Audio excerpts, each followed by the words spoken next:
అవని stories. రెండో భాగంలో అత్తగారికి అవని చేసిందంతా తెలిసిపోవటంతో తను చాలా కంగారు పడుతూ ఉంటుంది. అప్పుడు అవని ఒక్కసారిగా ఏడుస్తూ, అత్తయ్య, వీళ్ళందరూ చెప్తే నేను అసలు నమ్మలేదు. నా మీద మీకు అసలు నమ్మకం లేదు. వీళ్ళందరూ మీరు వస్తున్నారని చూసి నాటకం ఆడమని అన్నారు. అసలు మీ అత్తగారు నిన్ను నమ్ముతుందో లేదో అని చెప్పారు. నేను వాళ్ళతో బలంగా చెప్పాను, అత్తగారు నన్ను బలంగా నమ్ముతుంది అని. కానీ మీరు నా నమ్మకాన్ని మొత్తం వమ్ము చేశారు.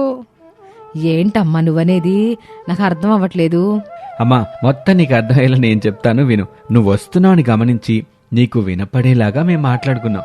అంటే అవని వచ్చిన దగ్గర నుంచి అనుకోకుండా అన్నీ కలిసి వస్తున్నాయి కదా, అదంతా అవని చేసిందని మేము చెప్పాలనుకున్నాం. ఆ మాటలు నువ్వు నమ్ముతావని మేమన్నాం. తనేమో మా అత్తగారు నమ్మదు, నా మీద చాలా నమ్మకంతో ఉన్నారు, మా అత్తగారు చాలా మంచిది అని చెప్పింది.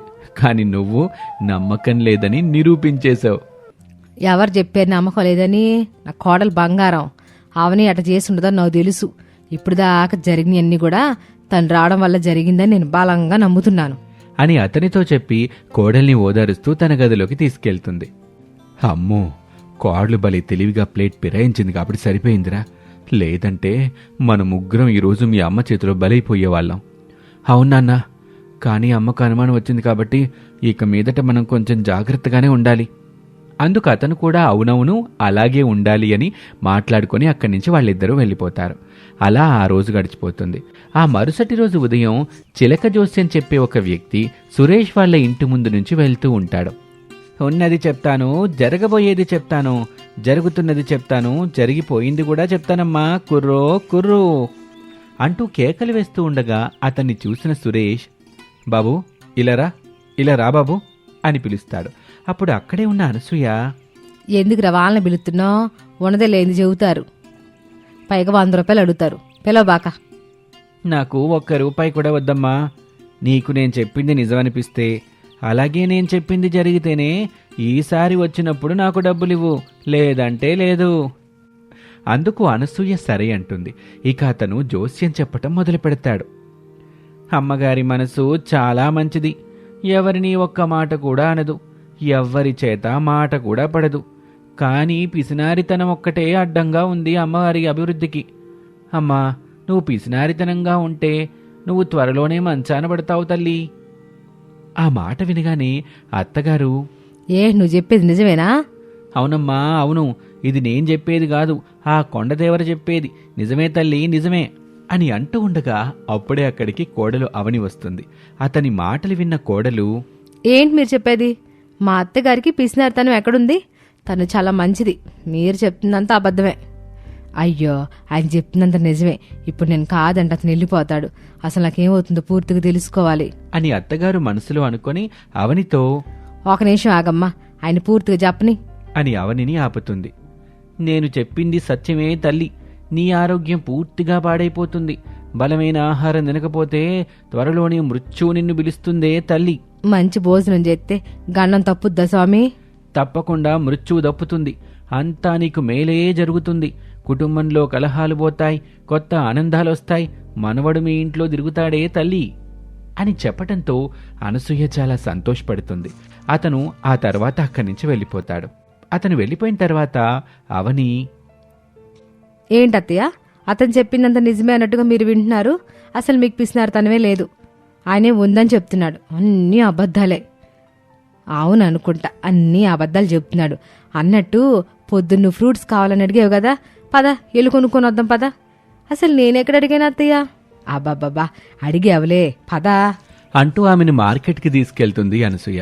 అక్కడ రకరకాల ఫ్రూట్స్ కొంటుంది. అలాగే డ్రై ఫ్రూట్ షాప్కి వెళ్ళి బాదం పప్పు, జీడిపప్పు, కిస్మిస్ అన్నీ తీసుకుంటుంది. ఇదంతా చూసి అవని చాలా సంతోషపడుతూ, మా అత్తగారు ఈరోజు చాలా ఖర్చు పెడుతున్నారు, చూడాలి ముందు ముందు ఏం చేస్తుందో ఏమో అని అనుకుంటూ ఉండగా ఇక అత్తగారు వాళ్ళకి కావాల్సినవన్నీ తీసుకుని ఇంటికి వెళ్తుంది. ఇంటి దగ్గర సురేష్, అరవింద్ అవన్నీ చూసి ఆశ్చర్యపోతారు.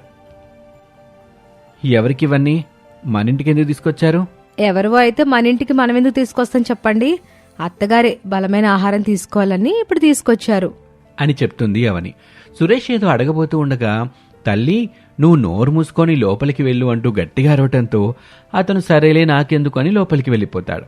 కొంత సమయం తర్వాత సురేష్ అవని దగ్గరికి వెళ్తాడు. ఏంటవని, నాకు చాలా అయోమయంగా ఉంది. ఆ జోస్యం చెప్పే అతనేంటో అలా చెప్పాడు, మమ్మీ ఇలా మారిపోవటం నాకేం అర్థం కావటం లేదు. అతనికి డబ్బులిచ్చి నేనే అలా చెప్పమని చెప్పాను.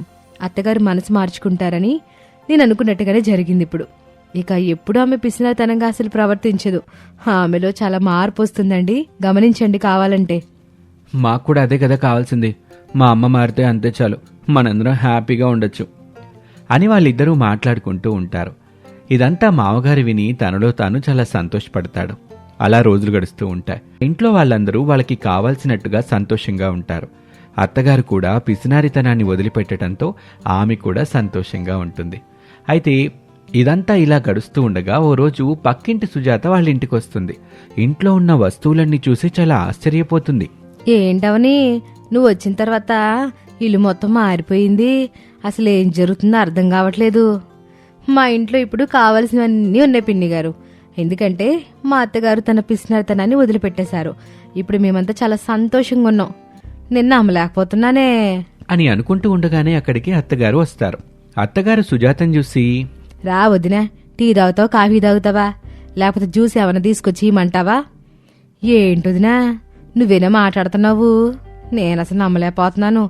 నిజంగా ఇది కళ నిజమా అన్నట్టుగా ఉందమ్మా. ఇది నిజంగా నిజమే వదినా.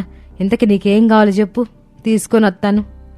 నాకేం వద్దుదినా అని సుజాత చెప్తూ ఉండగానే అనసూయ నీకు మొహమాటం అంటూ లోపలికి వెళ్లి జ్యూస్ తీసుకొచ్చి ఇస్తుంది. చాలా థ్యాంక్స్ వదినా అని చెబుతూ తనతో కబుర్లు చెప్తూ ఉంటుంది. సుజాత చాలాసేపు అక్కడే ఉండి అక్కడి నుంచి వెళ్ళిపోతుంది. ఆమె అక్కడి నుంచి వెళ్ళి చుట్టుపక్కల వాళ్ళందరికీ కూడా అక్కడ జరిగిందంతా చెప్తూ ఉంటుంది. అనసూయ వదిన ఎంత మారిపోయిందంటే నమ్మలేకపోయినా ఆమెను చూసి. నేను ఆమె ఇంటికి వెళ్ళగానే మంచినీళ్ళు తాగండి అని కూడా అడగదు. అట్లాంటి పిసినారిది ఇప్పుడు జ్యూస్ కావాలా కాఫీ కావాలని అడిగింది. పైగా ఇంట్లో అన్ని సామాన్లు ఉన్నాయి. మా ఇంట్లో కంటే ఎక్కువ వాళ్ళింట్లోనే ఉన్నాయి. అదంతా విని చుట్టుపక్కల వాళ్ళు ఆశ్చర్యపోతారు. అప్పుడు రమ్య అనే ఒక ఆమె, ఏంటి నిజంగా మీరు చెప్తుందంతా నిజమేనా? అయితే మేం కూడా ఒకసారి వాళ్ళ ఇంటికి వెళ్ళొస్తాము. తప్పకుండా వెళ్ళరండి అని అంటుంది సుజాత. ఇక మరుసటి రోజు రమ్య మరో ఇద్దరు కలిసి ఆ ఇంటికి వెళ్తారు. ఆ ఇంట్లో ఉన్న సామాన్లన్నీ చూసి ఆశ్చర్యపోతారు. అత్తగారి మర్యాదలు చూసి మరింత కంగారు పడిపోతారు. పిన్ని, నీ చేతి కాఫీ చాలా బాగుంటుంది.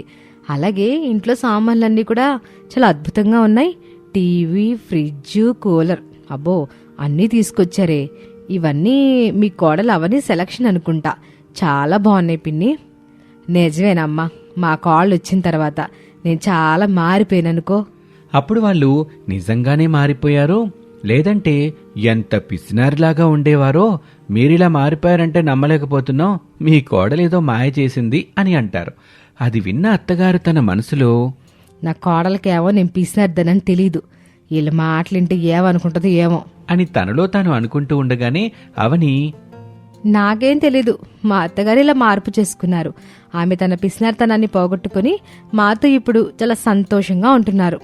ఆ మాట వినగానే అత్తగారు తన మనసులో ఇలా అనుకుంటుంది, అంటే కోడలకి నేను పిసినార్దాన్ని ముందే తెలుసన్నమాట. అయితే నేను ఇన్ని రోజులు తెలియదు అనుకున్నాను. ఈ విషయం గురించి ఆలోచించాల్సిందే. ఆమె నన్ను మార్చిందా లేకపోతే నేనే మారిపోయానా అని అత్తగారు ఆలోచిస్తూ అక్కడి నుంచి వెళ్ళిపోతుంది.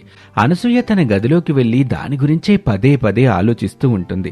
అవని ఇంటికొచ్చిన దగ్గర నుంచి ఇప్పటి వరకు ఏమేం జరిగిందా అని ఆలోచిస్తూ ఉంటుంది. కొంత సమయానికి ఇంటికొచ్చిన ఆడవాళ్లు వెళ్ళిపోతారు.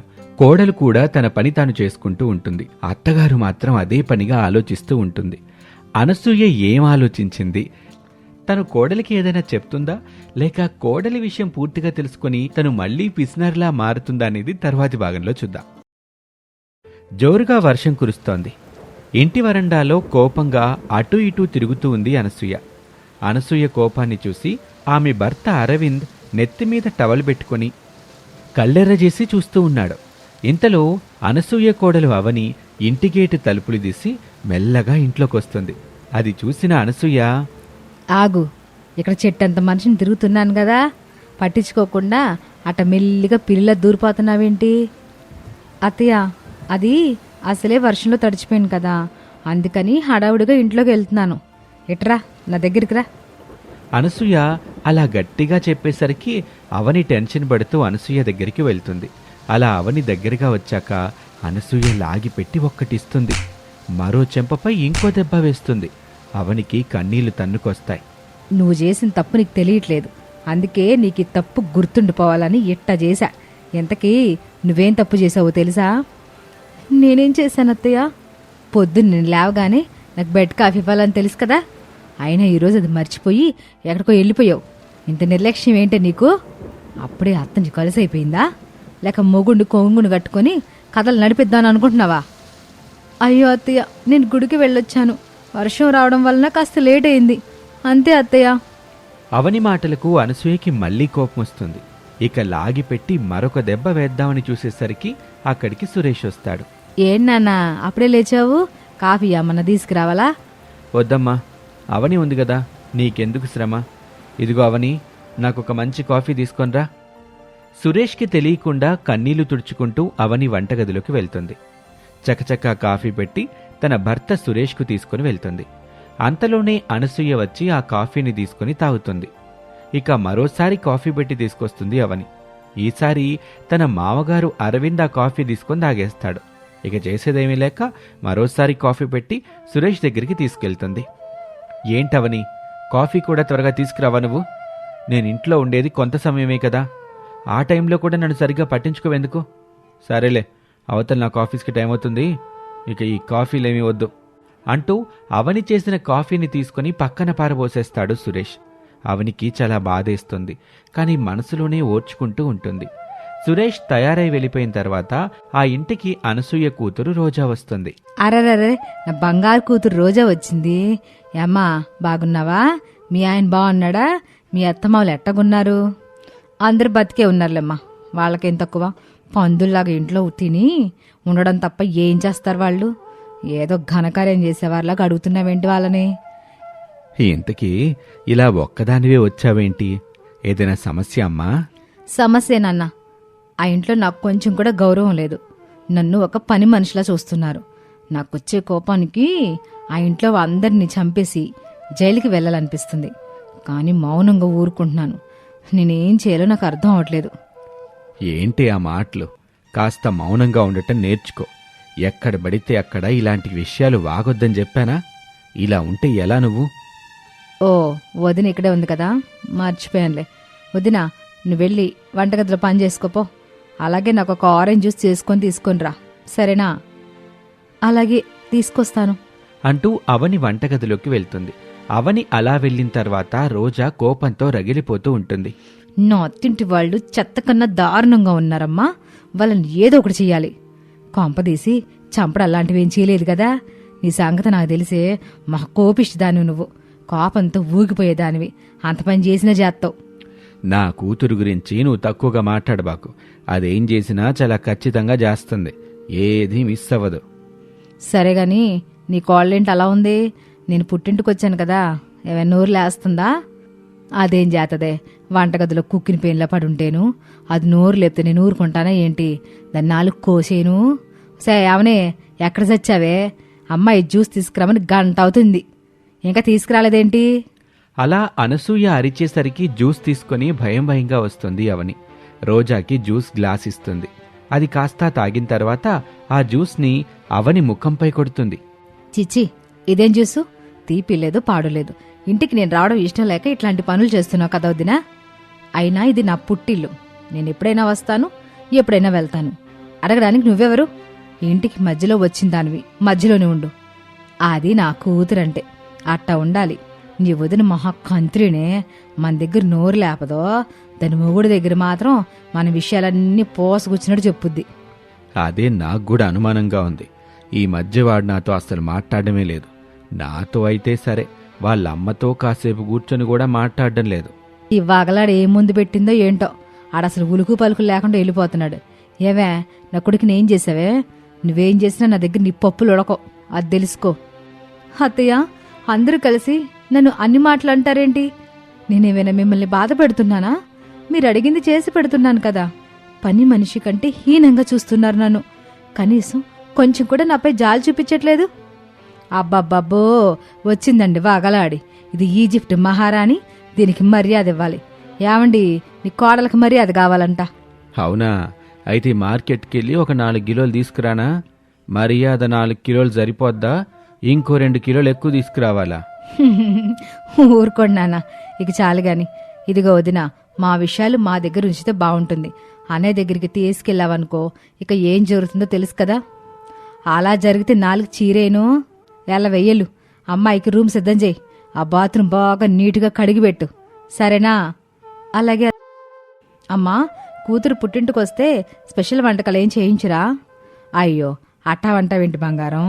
నీకోసం నాటుకోడి పులుసు, బిర్యానీ చేయిస్తాలే.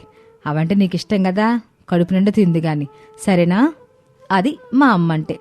ఇదిగో నిన్నే. చెప్పండి అత్తయ్య. అమ్మాయి చెప్పి వినిపించిందిగా, ఆ వంటలని సిద్ధం చేసి పెట్టు. అట్టాగే నా బట్టలు కొన్ని ఉన్నాయి, వాటిని కూడా ఉతికి పెట్టాలి. అత్తయ్య, అది అది ఏంటి నసుగుతున్నావు? చెప్పి సావు. వర్షం ఎక్కువ అవుతుంది కదా, ఇప్పుడు బట్టలు ఉతికితే. ఏంటమ్మా నువ్వు మరీ ఇంత తెలివి తక్కువ దానిలా ఉన్నావే? వర్షానికి బట్టలు ఉతకడానికి సంబంధం ఏంటి చెప్పు? ఓ, బట్టలారడానికి గాలి ఎండ లేవనా? అయితే మార్కెట్కి వెళ్ళి అవి కూడా ఒక 6-7 కేజీలు తీసుకురానా? అరవింద్ అలా అనేసరికి అనసూయ రోజా ఇద్దరు నవ్వుకుంటారు. వాళ్ళలా పగలబడి నవ్వుకుంటూ ఉంటే అవని మౌనంగా తలదించుకొని లోపలే కుమిలిపోతూ ఉంటుంది.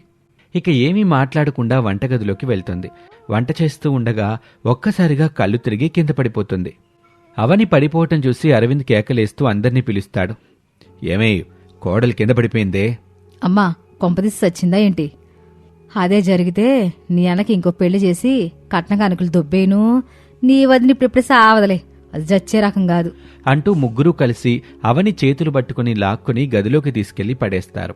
కాసేపటికి డాక్టర్ని పిలుస్తారు. డాక్టర్ వచ్చి అవనిని పరీక్షించి తను గర్భవతి అయిందని చెప్తాడు. ఆ విషయం తెలిసి అవని ఉబ్బి తబ్బిబ్బైపోతుంది. ఎంతో సంతోషపడుతుంది. డాక్టర్ వెళ్ళిన తర్వాత, ఓ మూర్సిపోబాక, గర్భవతి అయినంత మాత్రాన నువ్వు ఇంట్లో పనులన్నీ ఆపాల్సిన పనేం లేదు. వెళ్ళి పని చేయి. అలాగే అత్తయ్య అంటూ ఆనందంగా అవని పనులు చేయటానికి వంటగదిలోకి వెళ్తుంది. ఇక అవని గర్భవతి అయిన సంగతి తెలియటంతో రోజాకి బాధగా అనిపిస్తుంది. ఇప్పుడేమైందని అట్టాగున్నావు? అది గర్భవతి అయితే నీకేంటి బాధ? నువ్వు ఊరుకమ్మా, అన్నీ తెలిసి మళ్ళీ నన్నడుతావు. వదిన గర్భవతి అని తెలిస్తే అన్నయ్యకు ఊరుకుంటాడా? కాలు కింద పెట్టనివ్వడు. ఇక రేపొద్దున పిల్లలు పుడితే నన్ను అసలు పట్టించుకోడు. ఇక వాడి పెళ్ళం వాడి పిల్లలు అవేగా చూసుకుంటాడు కదా. వచ్చే జీతం డబ్బులు కూడా వాళ్ళ అమ్మకి ఇవ్వడు. నాకు ఆ విషయం తెలుసు కదా. ఆపండే మీరు. వాడు నా కొడుకే, అన్ని ఎట్ట తిప్పుకోవాలో ఏం చేయాలి నాకు బాగా తెలుసు. మీరేం కంగారు పడబాకండి. సరేలే, అది చూద్దాంగా. అరవింద్ అలా అనగానే అనసూయ అక్కడి నుంచి వెళ్ళిపోతుంది. అనసూయ వెళ్ళిన తర్వాత రోజా తన తండ్రి అరవింద్ని పట్టుకుని బాధపడుతూ ఉంటుంది. చూడమ్మా రోజా, అలా కంగారు పడకే. నువ్వెవరివి? నా కూతురివి, అనసూయ కూతురివి. నీకు తెలుసుగా ఏం చెయ్యాలో, అది చేస్తే సరిపోతుంది. అలా బెంగపడితే ఎలా చెప్పు? నేనింకా 2 వారాలు ఉంటాను కదా, అంతలోపు వదని సంగతి చూస్తాను. వదనికి పిల్లలు పుట్టే ఆశని ఒక ఆశగానే ఉండనిస్తాను. అయితే ఆ పనిలో ఉండు మరి. అలా అనగానే రోజా ఆవేశంగా వంటగదిలోకి వెళ్తుంది. వంట పని చేస్తున్న అవని వైపు చూస్తుంది. అవనితో ఏమీ మాట్లాడకుండా కాస్త జారినట్టు, కాళ్లు పట్టేసినట్టు నటిస్తూ ఉంటుంది. అబ్బబ్బబ్బా వదినా, నా కాళ్ళు పట్టేసే, నా వల్ల అవడం లేదు. కాస్త నన్ను నా గదిలోకి తీసుకెళ్ళు. అలాగే, నువ్వేం బాధపడకు రోజా, నొప్పిగా ఉంది, కాస్త ఓర్చుకో, నేను తీసుకెళ్తాను. గదిలోకి తీసుకెళ్లిన తర్వాత నొప్పి ఎక్కువైపోయినట్లు ఇంకాస్త ఎక్కువగా నటిస్తూ ఉంటుంది. వదినా, నా కాళ్ళు ఆగిస్తున్నాయి, కాస్త నొక్కు. అయ్యో, నువ్వు జాగ్రత్త, నీ కాళ్ళు నొక్కుతా ఉండు. అలా అవనితో కాళ్ళు పట్టించుకుంటుంది రోజా. ఇక ఆ తర్వాత వంటగదిలోకి వెళ్లి పనులన్నీ చేసి అలసిపోతుంది. ఆ తర్వాత ఇంట్లోని బాత్రూంలు కడిగి అవన్నీ చేసిన తర్వాత అవనికి విపరీతమైన నొప్పి పుడుతుంది. అయ్యో అమ్మా, నా వల్ల కావడం లేదు. అత్తయ్య, మావయ్య, రోజా, నన్ను ఆసుపత్రికి తీసుకెళ్ళండి, నా వల్ల కావడం లేదు. అలా బిగ్గరగా అరవకమ్మా, పక్కింటి వాళ్ళకి వినబడితే నిన్ను మేమేదో చేస్తున్నాం అనుకుంటారు. అలా గావు కాకలు పెడతావేంటే? పొద్దున్నేగా డాక్టర్ని పిలిపించా. మళ్ళీ డాక్టర్ గారు రావాలంటే ఎంత ఖర్చు అవుద్ది? నీకేం కాదులే. అత్తయ్య, నా వల్ల అవడం లేదు, నొప్పికి తట్టుకోలేకపోతున్నాను, కాపాడండి అత్తయ్య. నొప్పికి తట్టుకోవద్దునా? చిన్న నొప్పికి తట్టుకోలేకపోతే ఎలా చెప్పు? గర్భవతి అయ్యానని పొంగిపోవడం కాదు, ఇలాంటి నొప్పులను కూడా తట్టుకోవాలి. అవని కడుపు నొప్పికి తట్టుకోలేక తల్లడిల్లిపోతూ ఉంటుంది. కొంతసేపటికి బాధపడుతూనే ఉంటుంది. ఇంతలో రోజా ఒక మందు బిళ్ళ తెచ్చి అవని నోట్లో వేసి నీళ్లు పోస్తుంది. ఆ మందు తిన్న తర్వాత అవని నిద్రలోకి జారుకుంటుంది. ఏం చేశావే? దాన్ని చంపేశావా ఏంటి? లేదులమ్మా, మత్తు మంది ఇచ్చాను అంతే. అనసూయ, రోజా, అరవింద్ అవనిని అలా చూసి నవ్వుకుంటూ ఉంటుంటే అప్పుడే అక్కడికి సురేష్ వస్తాడు. సురేష్ని చూడగానే అందరూ షాక్ అవుతారు. భయంతో ఉక్కిరి బిక్కిరవుతారు. ఇక ఆ తర్వాత ఏం జరుగుతుందో వచ్చే భాగంలో చూద్దాం. ఇది వాల్టి కదా. Thank you for watching.